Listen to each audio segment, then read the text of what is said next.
Okay, good morning. Welcome to MathPractice number 107. Math Practice number 107. Today we're following Beast Academy B, and we're talking about multiplication. And today the section we talked about was the commutative property. Okay, and the commutative property says for multiplication, it doesn't matter what order you multiply in. So 6 times 3, which is 18, is the same as 3 times 6. 3 times 6, which is 18. 18. Okay. And one way they explained it, which is a good way of thinking about it, is you can look at a rectangle. Now, how many blocks are across the bottom of this rectangle? Across the bottom, 1, 2, 3, 4, 5, 6. 6. And how high is this rectangle? 3 high. So the area, the number of blocks, there's 3 rows of 6. So 6 plus 6 plus 6. Which is 18. Right, which is 6 times 3, which is 18. 18. Now the other way you could think about it would be to have the rectangle and hold it this way. Yep. Now there's 6 rows of 3. 3, 3, 3, 3, 3, and 3. So that's 3 plus 3 plus 3 plus 3 plus 3 plus 3, or 3 times 6, which is 18.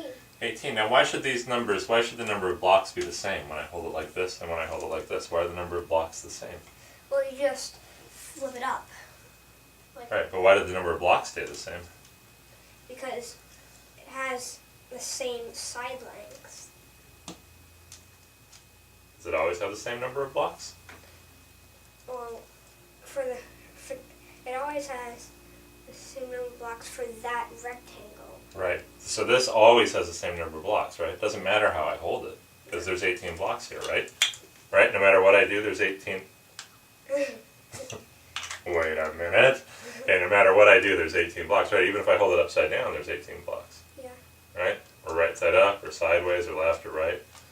Okay, so this is the commutative property. 6 times 3 equals 3 times 6. And sometimes it makes it easier to multiply, just sometimes. Uh-oh, where's Mary? Looks like I forgot an eraser. Oh, that's okay, I'll just write over here. What if we had one that was a little hard to remember? Okay. Okay, so let's say maybe 7 times 13. Oh, ooh, ooh. Well, 13. Maybe we could do 13 times 7. Is that easier to remember? Yeah. It's a little easier. Well, how can we do 13 times 7? Well, we can just add up the, or maybe you could do it like that. Okay, what does that mean?